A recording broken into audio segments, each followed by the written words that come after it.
There comes a moment in every connection when you finally stop asking why.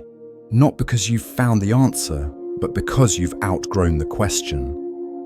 You realize that no matter how carefully you frame your words, how gently you express your pain, the person who hurt you still won't understand. Not because they're incapable, but because they're unwilling. That's when the idea of the last message appears. Not to get closure, not to win them back, but to let go, with clarity, with dignity, with a kind of finality that doesn't scream, it whispers. And it begins with this one truth. They know what they did. They always knew. The late replies, the quiet distance, the subtle ways they made you feel like you were too much and not enough at the same time. Those weren't accidents. That was avoidance. And yet, you stayed. You justified. You believed the story they sold you because you were loyal to potential, not reality. But here's where everything changes. Not with confrontation, not with begging, but with the calm, intentional act of saying what needs to be said once and disappearing, not to punish them, but to free yourself. Because Carl Jung once said, until you make the unconscious conscious, it will direct your life and you will call it fate. And so many people move through life unaware of the damage they've caused. Not because no one tells them, but because no one ever makes them feel the silence that comes after truth. This last message isn't loud, it isn't cruel, it's simply honest, a mirror, a moment of full awareness that reflects their behavior back to them. It doesn't chase, it doesn't plead.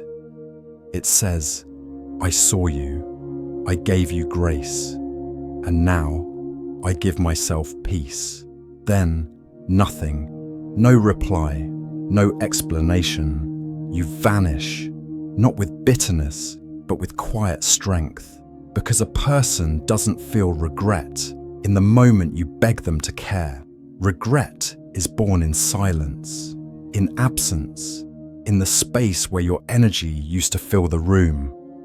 And that heart, it echoes. Regret doesn't knock on their door immediately. It waits. It lingers. It shows up in unexpected moments.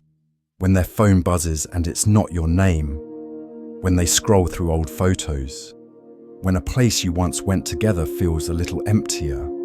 That's when it arrives. Slowly, but unmistakably. The realization that someone who saw them clearly is no longer available to be seen. But this only happens when you've stopped trying to control the outcome, when you've let go of the need to be understood, accepted, apologized to. The last message isn't meant to spark a reaction, it's meant to ignite your own release. Because if someone couldn't appreciate your honesty while you were present, they don't deserve your vulnerability in your absence. And you will feel the weight lift, even if it aches at first. Because the version of you that tolerated silence, half-love, and emotional guessing games, that version is gone now. In its place stands someone wiser, someone calmer, someone who doesn't need to be loved loudly by others because they've learned to listen to themselves quietly. The Stoics understood this deeply. Marcus Aurelius wrote, "You have power over your mind, not outside events. Realize this, and you will find strength." That strength comes the moment you stop seeking justice in someone else's behavior and start reclaiming your energy. The moment you realize that not every connection needs to be repaired. Some need to be released, completely and without ceremony. This is not weakness, this is emotional precision. The kind that says, I am not here to be your lesson. I am not here to hold space for someone who wasn't ready to grow. I am here to heal, to evolve, to move forward.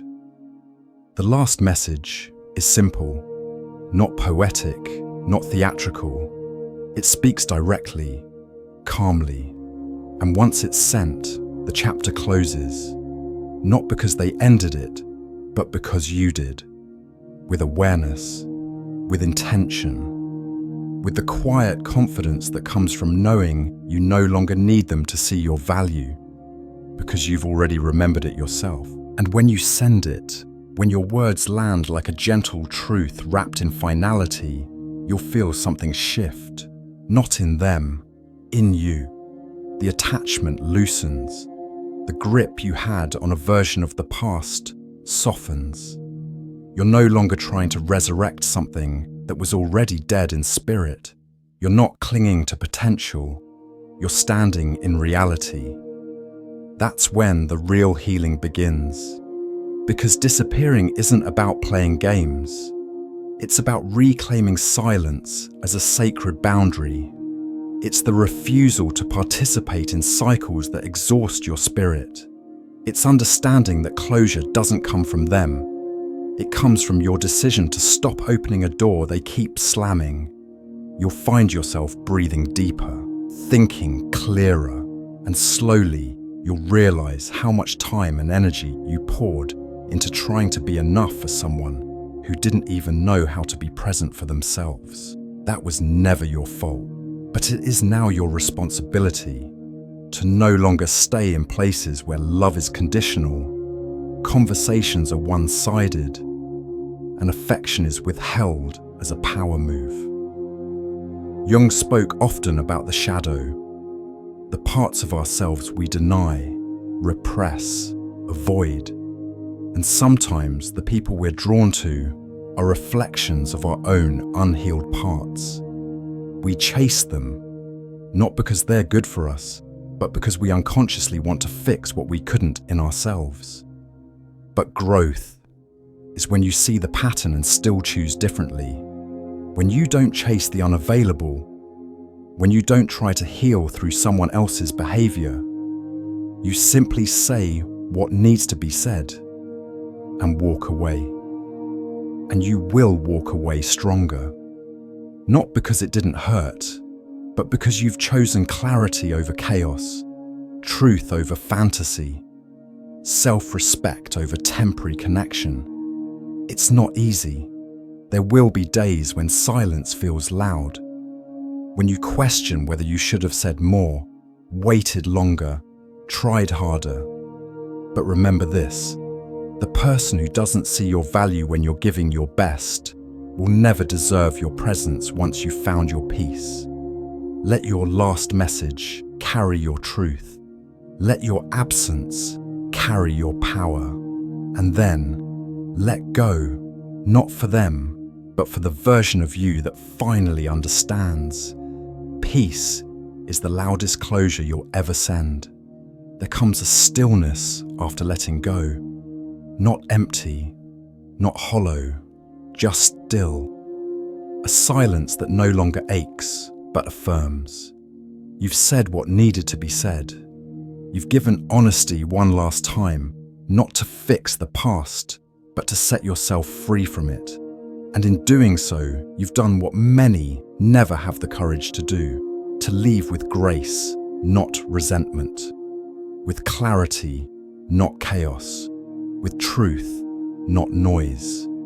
Carl Jung said, "People will do anything, no matter how absurd, to avoid facing their own soul. But you faced yours. You looked into the depths of your hurt and chose to let go, not out of indifference, but out of understanding that your spirit was never meant to be confined to someone else's emotional limits. The message you sent wasn't a weapon, it was a mirror, a final moment of truth they might never respond to, but will remember. And long after your silence becomes permanent, long after your presence becomes just a memory, they will revisit that message. They'll hear it in quiet moments, in echoes, in the gap where your energy once lived. Regret doesn't always show up with tears. Sometimes it arrives quietly, years later, when they realize what they lost while pretending not to care. But by then, you won't be waiting. You'll be somewhere else, stronger, freer, surrounded by people who don't need reminders to value you. You'll have built something real, starting from the moment you chose peace over pain, growth over games. So if you're waiting for the right moment to say what's been sitting in your chest, say it, gently, clearly, then disappear, not to make them suffer, but to finally let yourself heal.